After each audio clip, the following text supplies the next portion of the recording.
Saya Aldino Prayoga, menjabat sebagai Komisi Ekspedisi Gunung Leser 2021 yang diadakan oleh GPA SMA Negeri 2 Bandung. Ekspedisi Gunung Leser berlokasi di Pegunungan Leser, Provinsi Sumatera Utara dan Aceh, Angro Aceh, Darussalam. Jadi tujuan perjalanan ini adalah untuk mendapatkan informasi dan literatur terkait pendakian Gunung Leser via jalur Kansa, karena kami temukan kosongan informasi dan minimnya literatur tentang pendakian Gunung Leser. Lalu kenapa Gunung Leser? Karena saya rasa Gunung Leser ini salah satu gunung yang prestisius di Indonesia dan layak dijadikan sebuah ekspedisi. Lalu yang kedua, karena di GPA sendiri belum pernah melakukan pendakian ke Gunung Leser. Gunung ini gunung yang prestisius karena memiliki trek terpanjang se-Asia Tenggara. Jadi persiapan yang dilakukan oleh tim 1,5 tahun. Secara umum tim dibagi dua, tim atlet dan tim support. Persiapan tim atlet yang dilakukan adalah persiapan fisik dan teknik. Fisik itu berupa latihan, ada lari dan penguatan otot. Lalu simulasi untuk menunjang teknik. Yang kedua tadi, kami melakukan simulasi perjalanan gunung hutan, dimulai dari navigasi, survival, komunikasi lapangan, hingga membuat api unggun. Karena nama saya Fikri, di ekspedisi ini sebagai koordinator ekspedisinya. Oke, jadi sebenarnya tim ekspedisi ini tuh dibuat awalnya tuh Januari 2021. Komposisinya itu 14 orang, anak-anak SMA kan awalnya. Direncanain berangkat ke Gunung Leser itu di Juni 2021. Dimana si pembentukan timnya itu dibagi ke dua tim lah. Ada tim atlet sama tim Bandung. Tim atlet ini tuh sebagai orang-orang yang ngambil data, yang melakukan pendakian, yang berangkat ke Aceh, naik ke Gunung Leser dan sampai pulang lagi tuh tim atlet. Sedangkan tim Bandung itu fungsinya sebagai tim supporting si tim atlet kan. Di mana si tim Bandung ini tuh dipecah lagi, sebenarnya ada 2 tim lagi. Jadi total tuh ada 3 tim pokoknya. Tim Bandung itu dipecah lagi jadi tim kreatif sama tim fundraising. Kalau tim kreatif itu ntar yang mikirin hal-hal yang lebih ke sifatnya manajerial lah, kayak misalkan dari ROP segala macam sampai RAB, rencana anggaran belanjanya kayak gimana. Terus sampai ntar output yang dipengeninnya tuh si tim ini gitu yang kerjain kan. Terus kalau misalkan tim fundraising itu ya cari dana lah ya, dana buat orang-orang di tim atlet gitu. Awal rencananya itu di bulan Juni kan, Juni 2021. Sebenarnya persiapan kita tuh pengennya tuh cuma 6 bulan kan. Di 6 bulan ini ya tim atlet latihan fisik dengan ya olahraga seminggu 3 kali. Terus berusaha nentuin si fisiknya itu sesuai sama target lah, maksudnya kayak ada target hitungan fisiknya kayak gimana gitu. Itu ya kita usahain dari olahraga seminggu 3 kali kan. Awalnya karena pengen berangkat bulan Juni, terus karena di bulan Juni itu ada ya angka pandeminya naik lagi, jadi kita hold berangkatnya. Setelah itu ya mengisi kekosongan dari bulan Juni sampai kemarin bulan Januari ya tetap dengan latihan fisik seminggu 3 kali. Ada juga simulasi pendakian lah, kayak misalkan simulasi pakai GPS, terus simulasi pembangunan tenda, simulasi nyobain menu makan, sampai terakhir itu simulasi pendakiannya ke Gunung Gede yang via Selabintana. Di situ juga nyobain simulasi mappingnya pakai GPS, pakai peta. Habis itu juga nyobain ini si menu makan yang ntar bakalan dipakai di Leser gitu. Setelah pokoknya beres dari si simulasi Gunung Gede ini kan, simulasi Gunung Gede paling terakhir. Dari situ tuh ya kita juga nyiapin cek and recheck rencana lah, kayak masalah dari randar sampai ke cek logistik juga, cek logistik pribadi sama yang kelompok. Terus sampai H-1 itu tujuannya kita pengen briefing akhir lah ke sama tim, sama anggota GPA yang lain juga, terus sama orang tua dari tim atlet ini gitu. Briefing ini tuh kemarin ngejelasin tentang rencana apa aja yang bakal dilakuin di Leser, mulai dari berangkat dari sini sampai mendaki, sampai turun lagi, sampai pulang ke sini gitu. Yang ngebedain gunung ini dari gunung-gunung yang udah pernah didaki, Gunung Leser ini tuh lebih apa ya, vegetasinya lebih asri sih daripada gunung-gunung yang ada di Pulau Jawa atau enggak gunung-gunung yang udah pernah saya daki. Bentang alamnya pun akan ditemuin di gunung apapun yang ada di Pulau Jawa. Terus yang paling bikin takjub tuh ini sih, ada sungai yang gede itu, Sungai Alas. Jadi kayak kalau di gunung-gunung lain kan belum pernah ada pendakian yang nemuin sungainya tuh sebesar itu gitu. Dan di Gunung Gleser ini tuh ada gitu yang kayak gitu. Jadi kayak lengkap aja si vegetasinya, mulai dari hutan pinus, sungai gede, terus padang rumput juga ada, savana juga ada, ya gitu-gitulah. Pokoknya lengkap di gunung ini tuh gitu. Sungai Alas itu ada di tengah-tengah gunung. Jadi di pendakian hari keberapa, hari ketiga gitu, kita baru ketemu sama Sungai Alas gitu. Perkenalkan, nama saya Reddy Gofir, a.k.a. Gopir. Saya sebagai atlet bertugas sebagai kameramen di ekspedisi Gunung Gleser ini. Oke, jadi kita memulai perjalanan ini dari Bandung, lebih tepatnya di Sekre GPA di Puncelut. Jadi kita memulai perjalanan ini tuh dari Bandung ke Jakarta menggunakan mobil. Kurang lebih itu perjalanannya memakan waktu 2 jam.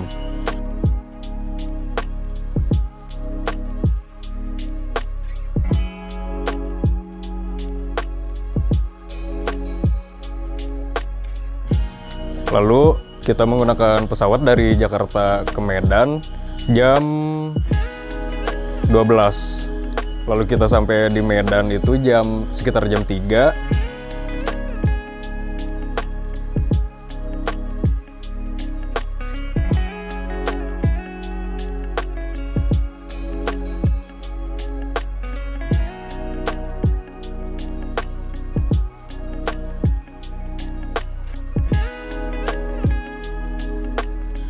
Sampainya di Medan, kita langsung ke rumah Teh Hani untuk mempersiapkan semua kebutuhan logistik yang sebelumnya nggak kebeli atau tidak sempat dibeli di Bandung. Jadi setelah semua logistik udah terpenuhi, kita jam 8 malam itu melanjutkan perjalanan ke Desa Kedah menggunakan mobil.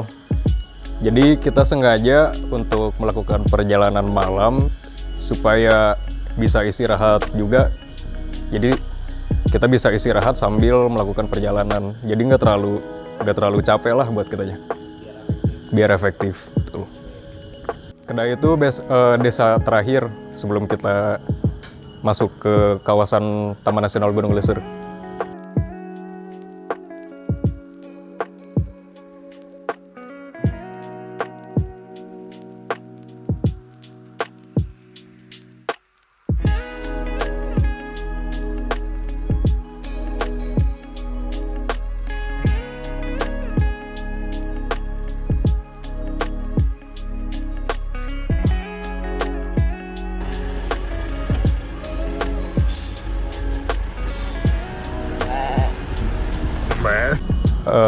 Jadi kita tuh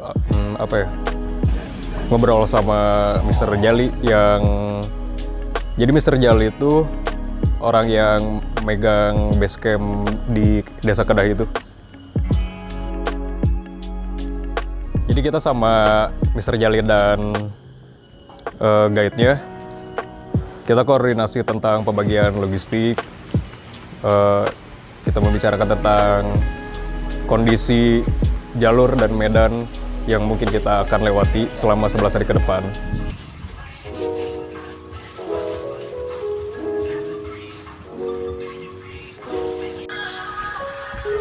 Halo, selamat pagi semuanya. Oke, hari ini jadi kita hari pertama pendakian. Ya, pertama pendakian kita bakal menuju Simpang Air. Total perjalanan Kurang lebih 10 jam. mantap. Ditunggu. Sebenarnya jalur yang kita lalui itu sangat-sangat berbeda dari jalur-jalur yang sudah biasa kami lalui di gunung-gunung Jawa. Salah satunya itu kondisi alam yang sangat berbeda. Di sana tuh hutannya itu masih asli dan itu sangat-sangat menyulitkan pergerakan kita. Jadi secara mental dan stamina pun jadi gampang terkuras. Itu kalau kondisi fit, fisik kita ya kebetulan kalau enggak yang mana kita tuju dua puncak. Puncak tak punya nama dengan losernya. Nah, kalau yang pulau itu nanti kalau itu tergantung tengok kondisinya. Cuman harapkan ini Daud, Kau Pimpin adalah sebagai teman kita dari Jadi sebenarnya keseluruhan perjalanan ini tuh sangat-sangat melelahkan, entah dari stamina ataupun dari mental. Itu tuh sangat-sangat melelahkan. Di hari pertama, contohnya seperti di hari pertama, jadi saat memulai pendakian kita tuh langsung dikasih medan yang sangat-sangat sulit lah, bisa dikatakan sulit. Waduh, Gopir mentah-mentah. Jadi di situ saya sangat lelah sampai muntah, bahkan muntah. Hari pertama.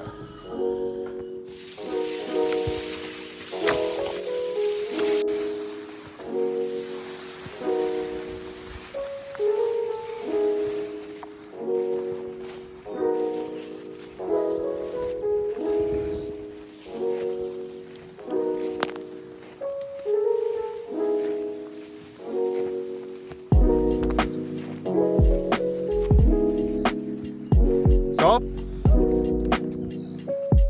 Mantap, pintu rimba sudah dekat. Siap,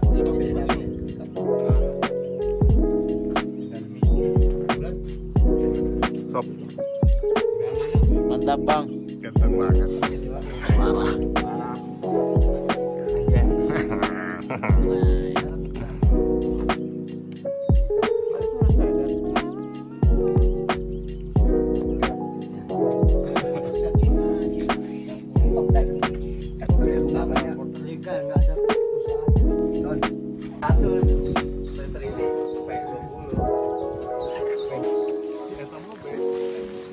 Gimana? Oke, jadi perjalanan hari pertama tuh dimulai dari Desa Kedah dengan tujuan camp itu di camp Simpang Air. Di awal perjalanan kita tuh melewati hutan, kemudian melewati hamparan ilalang sebelum akhirnya masuk ke pintu rimba. Setelah pintu rimba itu kita disuguhkan oleh hutan hujan tropis. Lalu kita sampai di Simpang Air.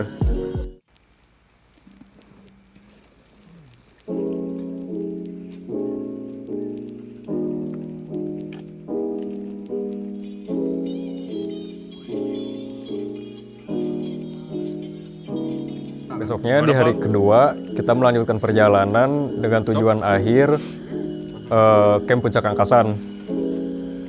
Perjalanan dari Camp Simpang Air ke Puncak Angkasan itu memakan waktu sekitar 7 sampai 8 jam. Mulai dari Simpang Air kita jalan ke Bivak 1. Setelah Bivak 1 kita lanjut jalan, istirahat makan siang itu kita di pemandian air burung ya, pemandian air burung. Lalu lanjut lagi jalan, baru kita sampai di Puncak Angkasan. Gimana Bang perjalanan dari Simpang Air ke sini? Cukup menantang, cukup mantap sekali karena lapar ya. Jadi perjalanannya terasa berat. Barusan sempat BO juga ya Bang? Udah saya gini. Udah.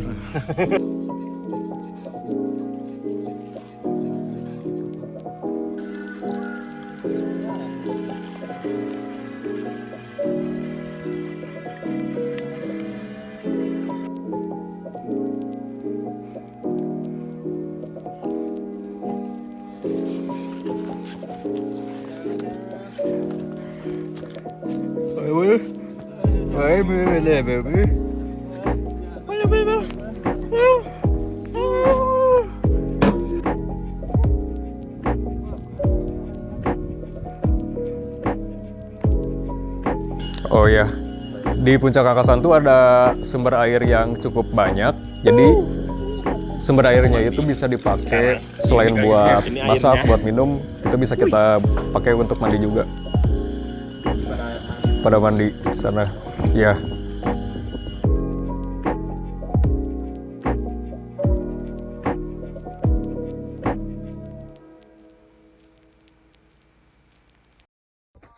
Assalamualaikum, selamat pagi semuanya. Jadi hari ini hari ketiga di camp kedua.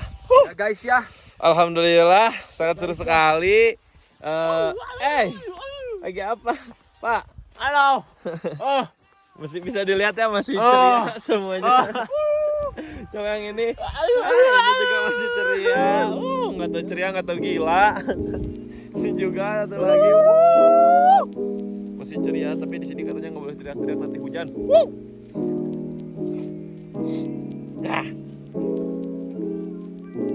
Halo, nama saya Irfan. Saya sebagai tim atlet ingin menjelaskan beberapa hari pengalaman saya di Gunung Leuser. Ya, jadi tanam logistik tuh tujuan utamanya sebenarnya untuk meringankan beban tim ya. Karena kan logistik yang kita bawa itu sangat berat ya.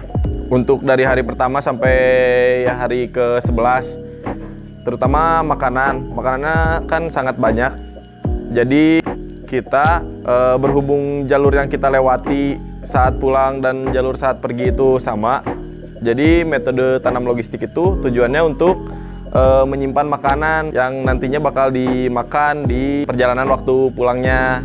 Cara melakukannya biasanya dipilih dulu tuh kita makanan apa. Biasanya makanannya yang gak cepet basi, kayak mie instan, beras, mungkin kornet, abon, dan lain-lain. Asalkan jangan makanan yang berbau terlalu menyengat, kayak ikan asin, itu nggak boleh karena tanam logistik itu kan. Jadi misalkan kita menanam logistik di hari kedua untuk dipakai nanti di hari ke-7 misalkan, atau di hari ke-8 atau 9. Jadi kita akan tanam nih dengan cara dibungkus pakai kresek, terus ditaliin. Terus kita bakal menggali tanah yang cukup dalam untuk menampung si kresek ini, lalu dimasukkan.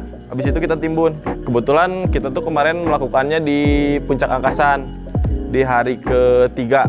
Di hari ketiga kita menanam beberapa makanan, 2 hari untuk 2 hari makanan kita tanam di situ untuk dipakai di hari ke-9, 10. Yang kedua itu di Bivakaleng. Untuk kenapa harus di Bivakaleng? Karena kita tuh menanam logistik yang tidak akan dibawa di puncak. Jadi setelah kita dari Bivakaleng melanjutkan perjalanan ke lapang bola, terus melanjutkan perjalanan ke puncak. Nanti waktu pulangnya lagi kita bisa makan makanan yang sudah tersedia di Bivakaleng, kayak gitu. Bang.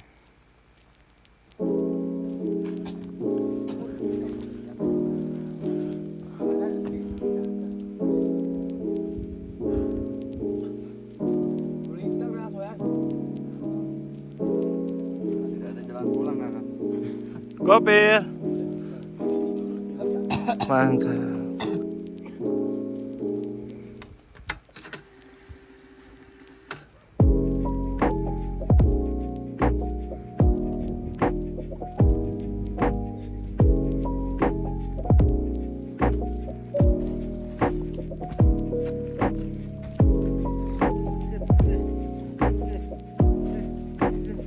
Safety rider.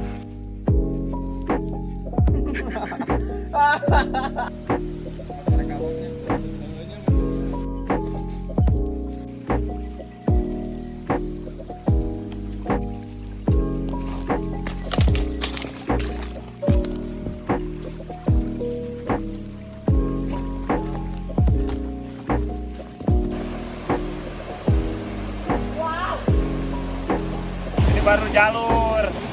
Mantap.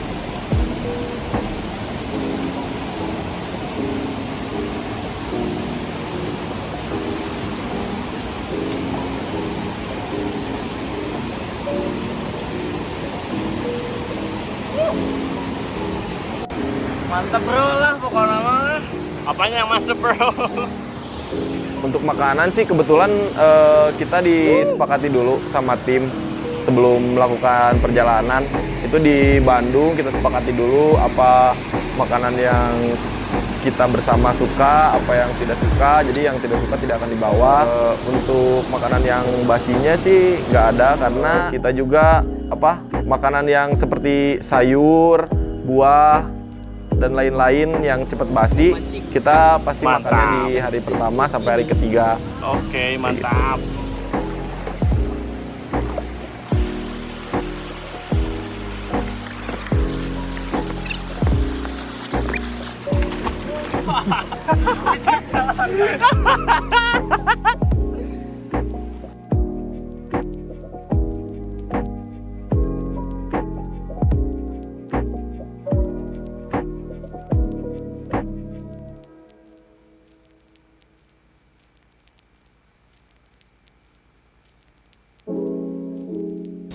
Terus Cen?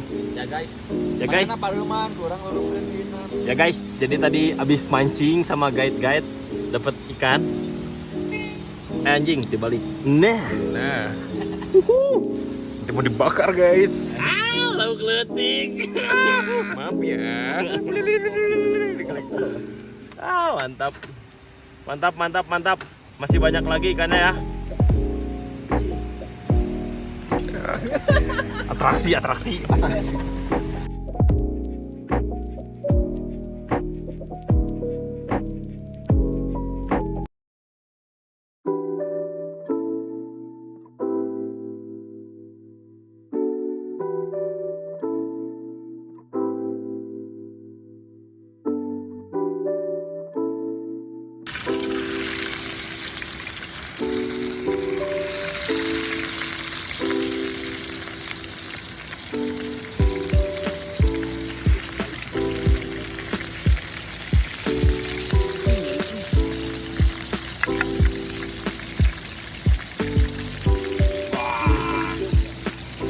Ayam kakinya lagi dibalut, dibatak, biar jadi batak.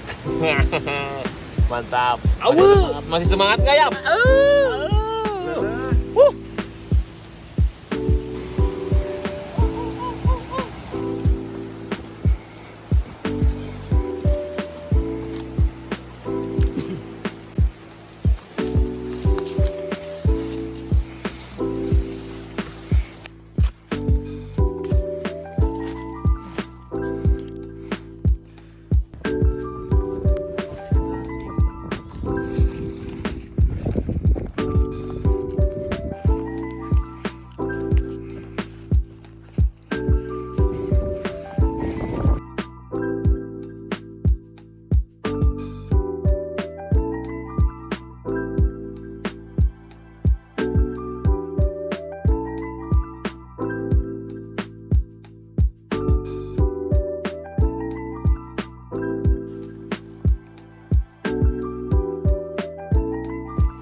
Makan siang hari ke-5, betul?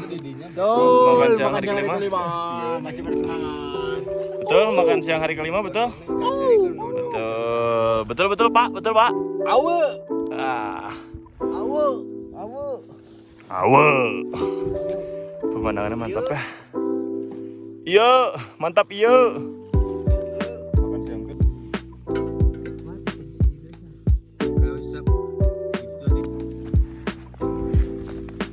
Di 11 hari itu, hari kelima kita dapat hujan. Jadi keadaan tim cukup berat untuk saya sendiri juga mental saya kena gara-gara hujan gitu. Jalan juga jadi lama. Terus waktu kita sampai di camp 5 itu juga masih hujan. Kita sampai sekitar pukul 5 sore dan hujan masih deras. Untuk kondisi di camp 5 itu kayak lebih terbuka sih, bukan hutan. Jadi kita sebenarnya kalau cuacanya bagus di Camp 5 itu kita bisa lihat puncak. Tapi karena waktu kita datang kondisinya berkabut, jadi puncaknya ketutup. Jadi semuanya tuh full ketutupan sama kabut. Nah, kita baru bisa lihat kondisi Camp 5-nya waktu hari besoknya. 6 pendakian. Makin gila, makin hari.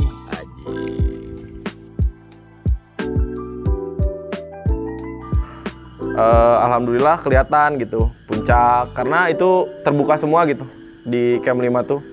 Kelihatan puncak tanpa nama, puncak losernya juga kelihatan dari Camp 5 ini.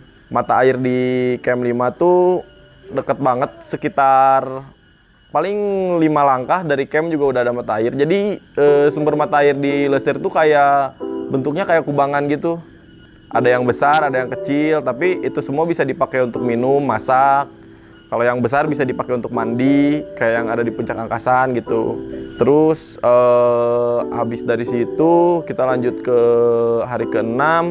Perjalanan ke hari ke-6 cukup terbuka, untuk lahannya terbuka. Terus kita udah nggak dapet hujan lagi. Dari pagi nggak hujan, tapi waktu siangnya menuju ke lapangan bola kondisinya hujan lagi.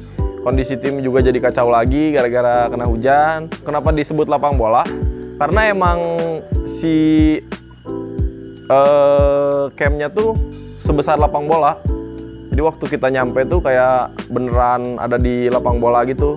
Kita tuh ngecampnya di tengah-tengahnya itu, yang lumayan ada beberapa pohon lah yang bisa ngehadang angin lah. Untuk mata airnya juga sama kayak di pos sebelumnya, deket, paling cuma 5 langkah. Kita bisa dapat air buat masak, buat mandi, buat minum juga bisa. Untuk kapasitas di lapang bola itu, kapasitas campnya sebenarnya kecil. Karena kan lapangannya luas, si lapang bola itu luas, tapi nggak semua bisa dipakai untuk camp. Karena si tanahnya teksturnya nggak datar banget gini. Ada gerinjul-gerinjulnya, terus ada yang rembes karena lumpur. Jadi paling di situ muat 5 tenda lah di camp yang masih ada ininya, masih ada pohon-pohonnya.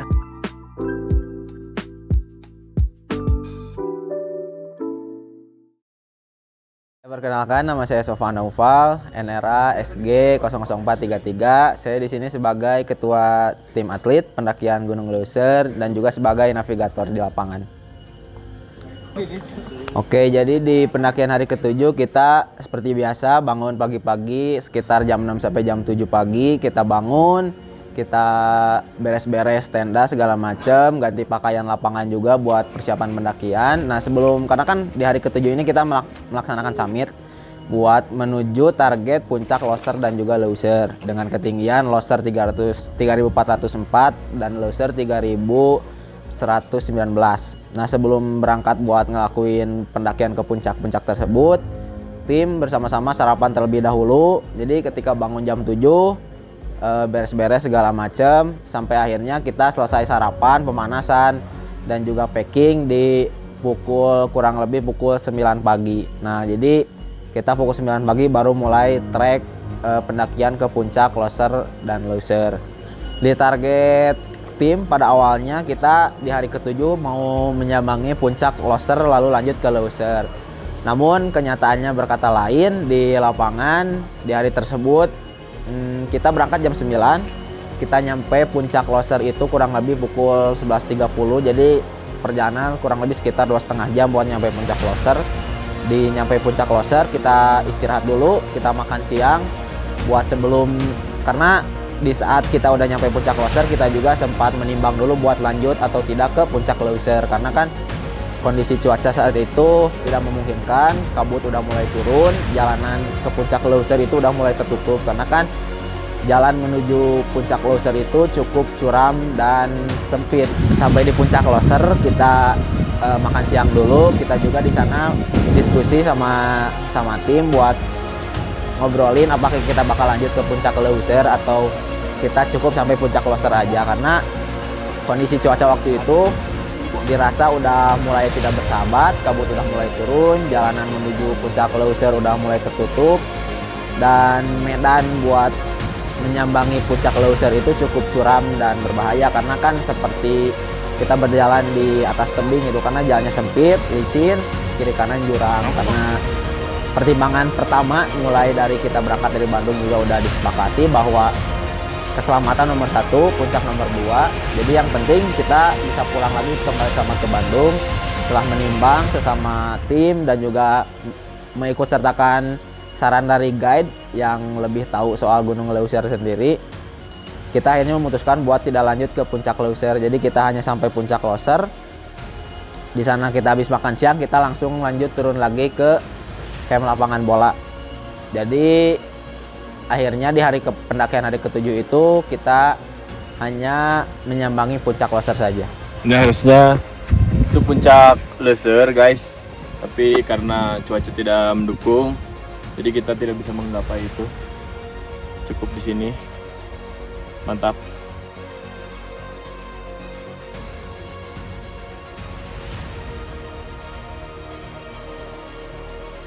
Setelah kita jalan turun dari puncak Leuser ke camp lapangan bola, di camp lapangan bola kita nyampe kurang lebih pukul 2:30 sore. Jadi itu benar-benar cepat buat kegiatan hari tersebut, karena biasanya kita berangkat jam 9, beres pendakian jam 4, nanti jam 4 bangun camp segala macam, dan biasanya istirahat mulai jam 5 gitu. Tapi di hari tersebut kita istirahat udah jam 2:30 sore karena kita juga gak ada kegiatan lain yang dilakuin.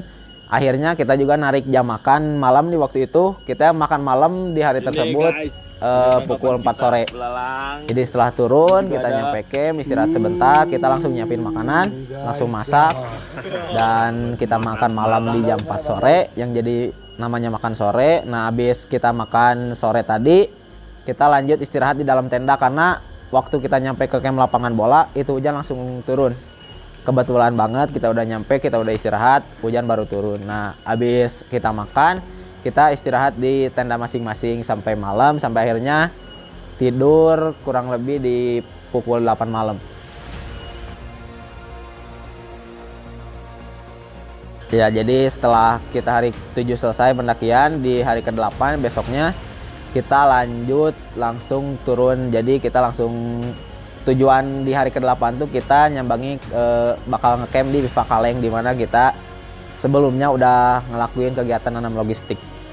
Di pendakian hari ke-8 kita terakhir camp di camp lapangan bola, kita udah selesai puncak Leuser. Ibaratnya kita udah setengah perjalanan di ekspedisi ini. Kita tugas selanjutnya tinggal pulang selamat ke Bandung sama-sama. Nah, dari ke-8 target kita bisa camp di Bivak-Kaleng, di mana Bivak-Kaleng itu kan tempat kita sebelumnya melakukan tanam logistik, buat nanam logistik yang nggak dibawa ke puncak. Terus juga Bivak-Kaleng itu tempat di mana persimpangan antara jalur Kansa sama jalur klasik, atau ibaratnya 2 jalur yang ada di Desa Kedah gitu. Nah, jadi di sepanjang perjalanan sesama tim kita juga berdiskusi, karena kan pada awalnya tim tuh berencana buat pergi jalur klasik, pulang jalur Kansa. Namun kenyataannya ketika di lapangan di Puncak Angkasan kita memutuskan jalur Kansa lalu jalur klasik pulangnya. Tapi ketika hari ke-8 kita mulai jalan menuju Bivak-Kaleng, mulai timbul pertanyaan, kenapa kita tidak mengambil jalur Kansa dan Kansa aja? Karena mulai dari durasi waktu dan juga sebagai ibaratnya antisipasi drop mental buat pendakian yang lebih singkat gitu. Jadi di hari ke-8 kita sepanjang jalan kita memikirkan hal tersebut, sampai akhirnya tim memutuskan buat keputusan ini kita ambil nanti di Bivak-Kaleng. Jadi hari ini kita fokus aja dulu, di hari ke-8 kita jalan dulu ke Bivak-Kaleng, kita camp dulu di Bivak-Kaleng. Baru nanti di Bivak-Kaleng kita putusin apakah kita bakalan ngambil jalur Kansa lagi buat pulangnya, ataukah kita akhirnya lintas jalur ke jalur klasik. Perjalanan terus sampai akhirnya nyampe camp. Kita pasang tenda, kita beres-beres segala macam. Waktu kita masak buat makan malam, kita di depan api unggun sama tim, sama guide juga kita selalu ikut sertakan buat diskusi. Akhirnya di Bivak-Kaleng tersebut kita memutusin buat pulang ke jalur Kansa. Yang pertama, pendakian loser ini memang benar-benar pendakian yang sangat berat lah, khususnya buat saya pribadi yang belum banyak pengalaman pendakian gunung. Benar-benar berat, menguras fisik, menguras mental, sehingga karena kita selalu balik lagi segala keputusan yang kita ambil, kita selalu balik lagi pada komitmen awal bahwa keselamatan nomor 1 di sini, buat pencapaian segala macam itu nomor 2. Yang penting kita bisa selamat pulang ke Bandung sama-sama. Akhirnya kita mutusin buat milih jalur Kansa karena ada kawan juga yang sepatunya udah jebol, udah sekiranya ini mungkin jika hari itu dilanjut nggak apa-apa gitu, hari 1 hari, 2 hari, 3 hari. Tapi kalau misalkan karena jalur klasik itu lebih lama dan lebih susah jalurnya, takutnya terjadi hal-hal yang tidak diinginkan dan terjadi amit-amitnya kecelakaan segala macam, harus dievakuasikan, itu mencelakakan gitu. Akhirnya kita juga dari setiap anggota tim juga merasa cukup kelelahan lah istilahnya, entah dari fisik entah dari mental, kita cukup merasa lelah. Kalau misalkan kita bisa pulang dengan lebih cepat istilahnya, dengan selamat, lebih baik gitu kan, akhirnya kita mengambil keputusan buat pulang ke jalur Kansa dengan alasan utama keselamatan. Banyak sih yang didapat, ya refleksi diri lah. Kalau fisik sih pasti capek kan, ya maksudnya jalan jauh terus ya kan secara gitu kan, jalurnya kan paling panjang se-Asia Tenggara juga. Terus kalau fisik pasti dibilang capek. Kalau mental juga sebenarnya udah hari keberapa tuh udah kayak pengen balik lah gitu, kayak pengen cepet-cepet pulang, cepet-cepet nyampe gitu. Karena secara mental juga terkuras sih, kayak capek kayak gitu lah, pokoknya capek secara mental gitu. Cuman tetap dijalanin aja gitu si pendakian ini gitu. Keunikan yang saya temukan sih untuk di Gunung Leuser, karena itu gunung pertama saya di luar Pulau Jawa, jadi banyak hal-hal yang baru lah, yang baru saya lihat. Kayak lihat monyet yang gede banget gitu, segede saya monyetnya, bergelantungan. Iya, serius, segede saya monyetnya. Terus lihat duri landak yang bertebaran gitu, ada segede-gede gini lah duri landaknya, lumayan. Terus ada ini, ketemu lintah gajah namanya. Lintah gajah tuh kayak lintah tapi kayak ular, tapi kayak gajah gitu. Lintah tapi badannya ular, tapi mukanya gajah, tapi warnanya warna jeruk. Warna oranye itu unik lah, unik banget gitu. Sama yang paling menyeramkan ya itu karena Leuser sendiri itu habitatnya harimau Sumatera ya. Jadi itulah yang ngebuat rada was-was gitu. Banyak jejaknya, banyak kotorannya, banyak juga kayak mendengar sedikit suara-suaranya. Tapi alhamdulillah nggak sampai ketemu sih. Untuk teman-teman, saudara-saudara semuanya yang mau coba ke Gunung Leuser, intinya harus coba sih, jangan ragu gitu. Yang pasti siapin aja fisik, mental, perbekalan kalian, terus ya gitu-gitulah pokoknya. Tapi awalnya pasti berat, tapi kalau udah kalian coba, nagih sih sebenarnya. Bukan nagih, kenangannya pasti kerasa. Hal-hal yang kejadian di sana tuh sulit dilupain gitu sampai sekarang. Dei, gituan. Ngerengnya gimana? Halus.